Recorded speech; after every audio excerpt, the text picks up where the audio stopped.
like I said, we before we started filming, we recently on our Patreon discussed our picks for the best comic book live action villain acting performances ever. Okay. And we narrowed it down to a top 5. Okay. And I'm going to read you this top 5, and I want you to have any questions, any problems, anybody that you think doesn't belong, anybody that we're missing. So here we go. We've got Heath Ledger's Joker, Anthony Starr's Homelander, Colin Farrell's Penguin, Vincent D'Onofrio's Kingpin, and Willem Dafoe's Green Goblin. I personally think you're missing Voldemort. You just discussed the Harry Potter-ness of it all. I think Ralph Fiennes is an incredible Voldemort. Sure. He actually elicits terror to the scale of the book. The book is like, you can't talk about him. Like, it's the biggest boogeyman, like when you're a kid, especially reading that. And I think that that's such a tall order, and I think Ralph Fiennes lands it, which is really hard. I think for the time, maybe not as much now because we've commodified him, but Darth Vader. I think the 5 we did was just comic book. Oh, okay. But we can definitely add more. Yeah, That's why So those comics, 2 weren't sorry. on there. Let me narrow it down then. I think Voldemort is a fair argument. I think Voldemort's terrifying. I agree. I would say top of all time. It's really tricky because he is. I think Vulture is up there, man. I think the way Adrian Toomes is portrayed not only makes him more interesting than some takes in the comics, but it makes the MCU more interesting because it answers a lot of the questions about, like, Tony Stark's a billionaire throwing stuff around, and someone's got to pick up the pieces. And then they use the Green Goblin legacy, making that scene in the car, even with the flash of green on his face, mirroring the Vulture, but also mirroring Green Goblin to comic fans. And then the scene of the daughter reveal is very Goblin coded. And then the Vulture moments where he's like in the long hallway and using just his like speech at Peter stops him cold in time for the Vulture wings. There's so many comic-y moments, but he's also a genuinely interesting character. So I would put Vulture up there. Yeah, you would. Me. Yeah, you would. I don't think. Yeah, those are all good things. I think the car scene's really, really good. Incredible, right? yeah. But I don't think that's touching any of the 5 that we mentioned. No, if we grow this out.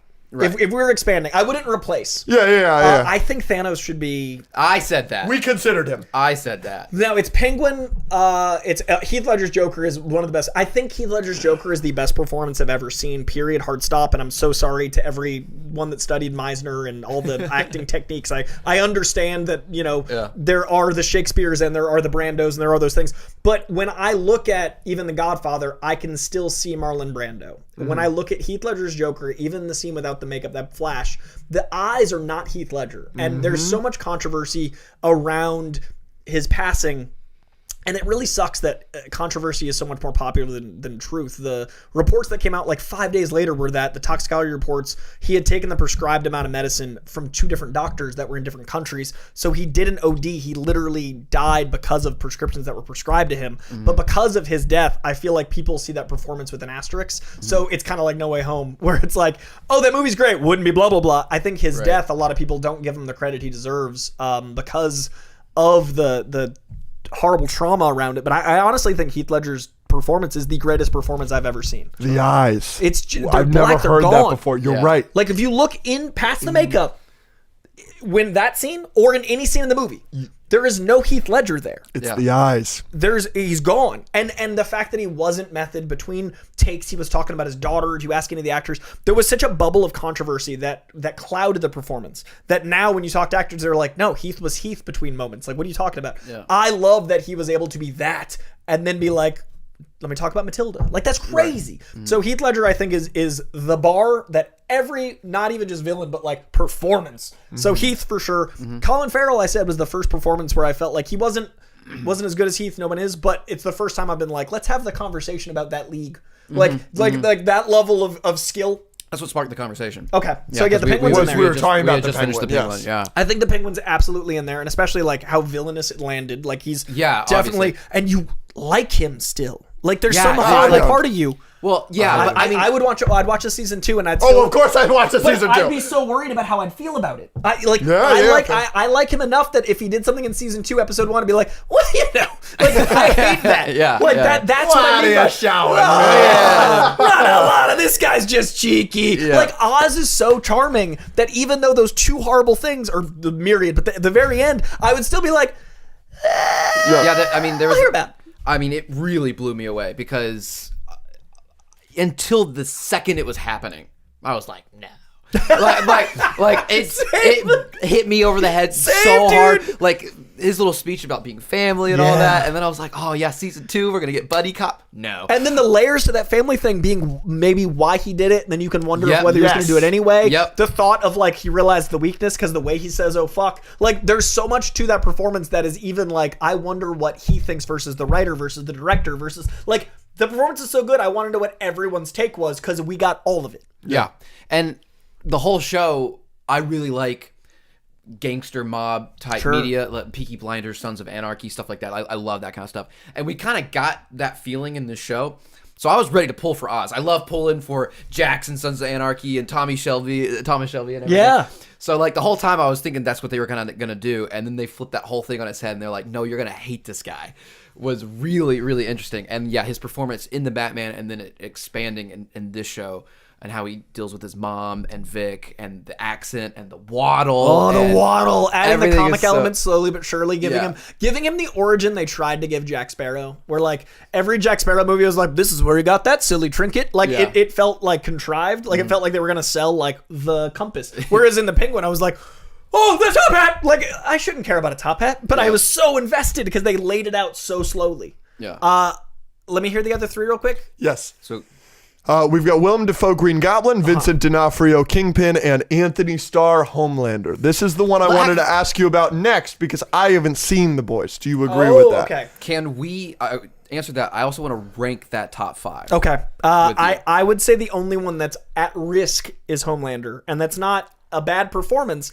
It just, to me, the other 4 are so confident, and if I was gonna knock one off, that's the only one I'm like, well, would I replace him? Like, and I understand that's hot for take. him. He's top 3 probably. I think he's we'll have that third. conversation because for me, the other 2, Willem Dafoe played him in 2 very different films that were both authentic to the movie while still being authentic to the character, and that's like an actor's equalizer. That's crazy. Like he was playing the bass in one, the treble in the other. That's bananas. So Willem Dafoe, I think, is safe. Kingpin literally was more interesting than Charlie Cox's Daredevil in certain episodes, and then it balanced out. Like he knew how to play those equalizer levels, so he was the protagonist at times. Even when taking someone's head off in a car door, he did the thing the Penguin did in a long form media that was hyper violent. That every punch in that show landed twice because you cared about the fist and the face, on either one of them. When the fist was Kingpin's, you cared about Charlie's face. When the fist was Charlie's, you cared about Vincent's face. Like you're so invested in both sides of that Vincent's absolutely on there for me. And as I said earlier, the reason I was worried about the multiverse saga was singularly Vincent D'Onofrio because his performance wasn't tonally right. Like he didn't find the way to make it that tone. Talk Homelander second. I thought of one that I think this is an old man yells at cloud one.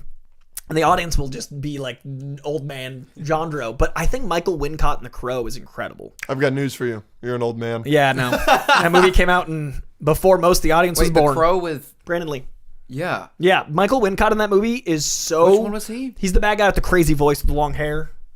He talks like this the whole movie. He's got this incredible presence. He is so...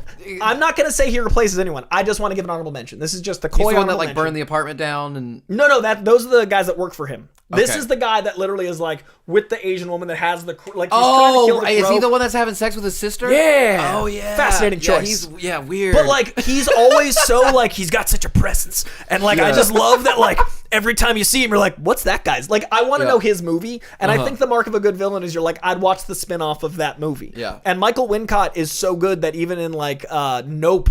He was in Nope like all those years later. I was like, wonder what his character from The Crow would be up to. Like, it left an indelible mark that I think only good villains do. And you care so much about Brandon Lee and The Crow. The fact that you're interested in him at all and you don't just want him to die is fascinating. The fact that he's sleeping with his sister and you're like, how did that happen? Like, those things not aren't explained. Yeah, you're not he's like just weird and gross and terrible. That would be the easier decision.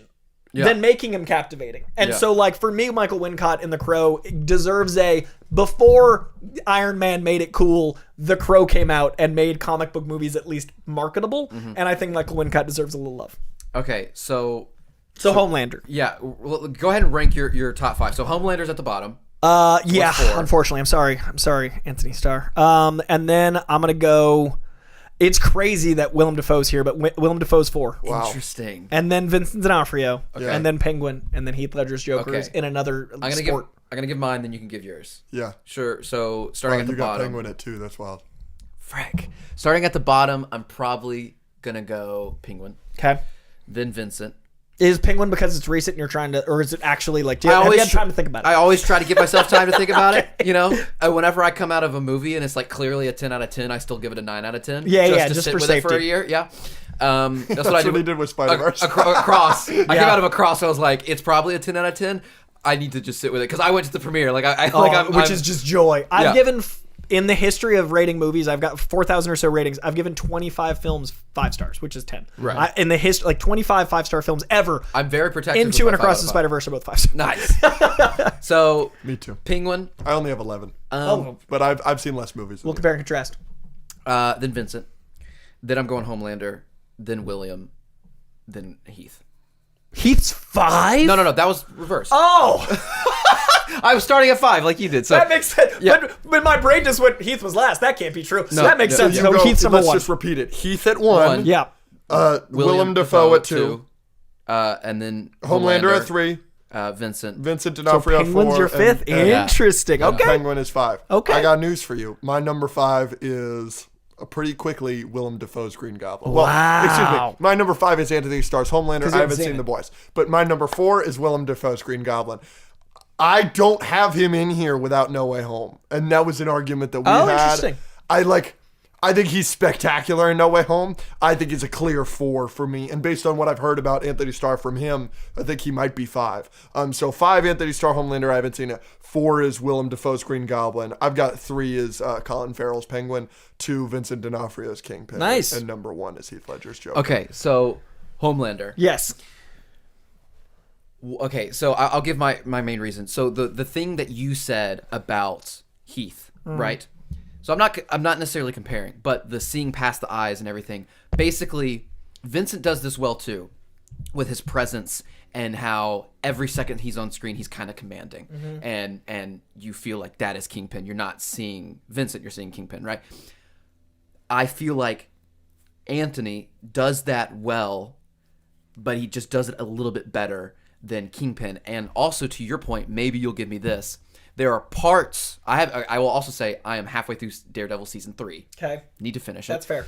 Good to know. There are moments, and this is potentially a product of the product itself, not his performance, but you have moments like him in Hawkeye and Echo that I do not think were as strong as any second we've gotten with Homelander. There is no second of Homelander that we've gotten that falls to the level of the Hawkeye and Echo moments with Kingpin. Does that make sense? Yeah, there's high. Yeah, the lows are not as low at any point. Correct.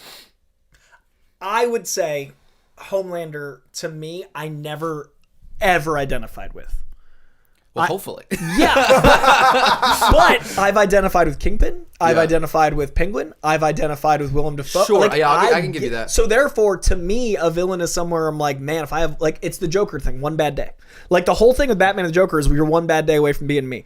I have felt that I am one bad day away from being a lot of these villains that I would give that to. So do you think he's too evil? Yeah, not for, like, to be well regarded, but for me to have empathy and therefore be like, oh, I feel bad. I don't like that when I'm watching the Penguin. I go like, Right, often, right. and Yeah. that makes me feel like he's a better villain because I can feel nauseous over identifying with him. Sure, storytelling wise, I think Kingpin especially. Yeah.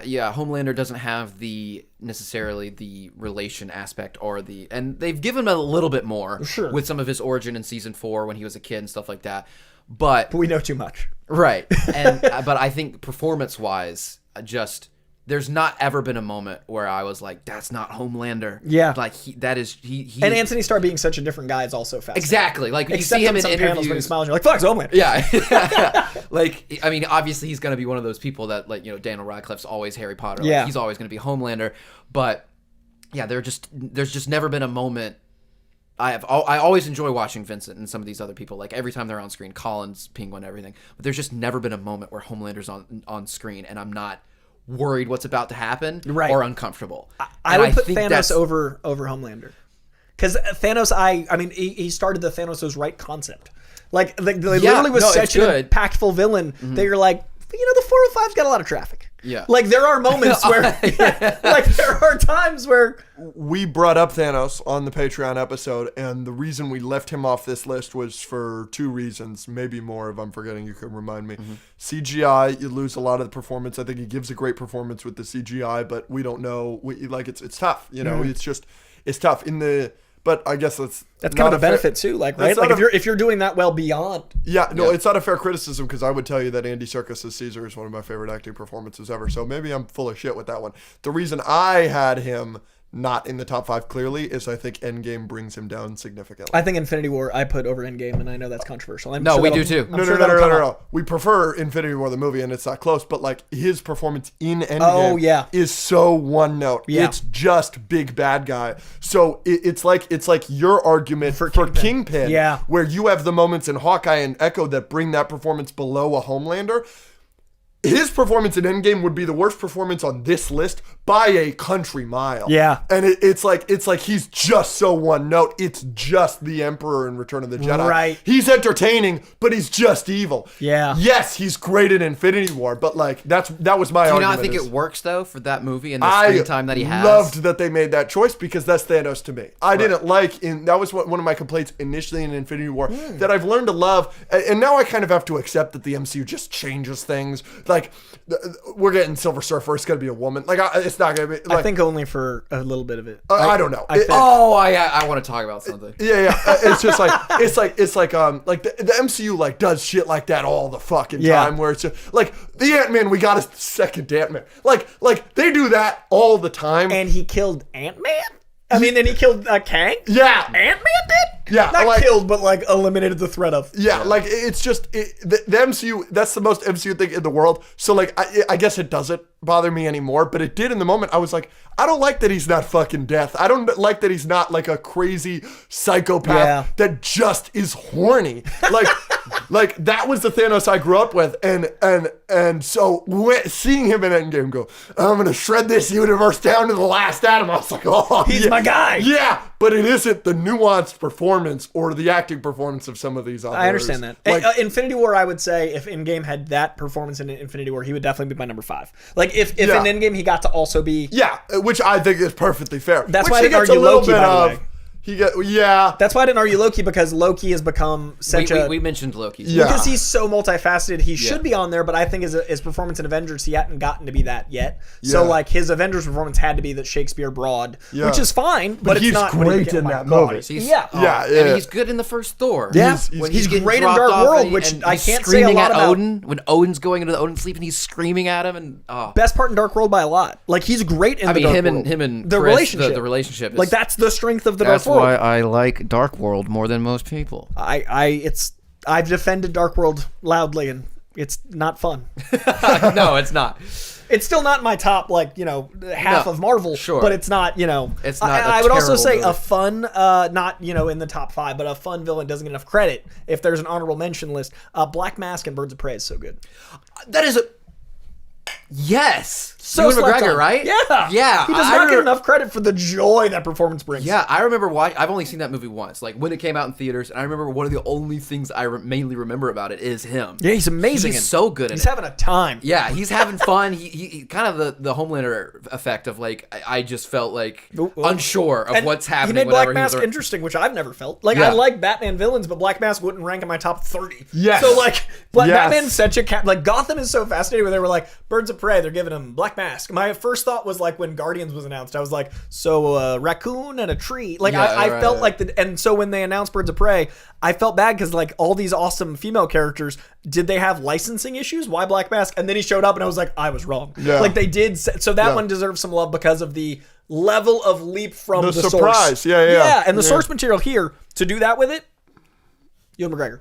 Yeah. I'll give you that every day of the week. Everyone clink. That was great, guys. Nice. Sorry I talk a lot.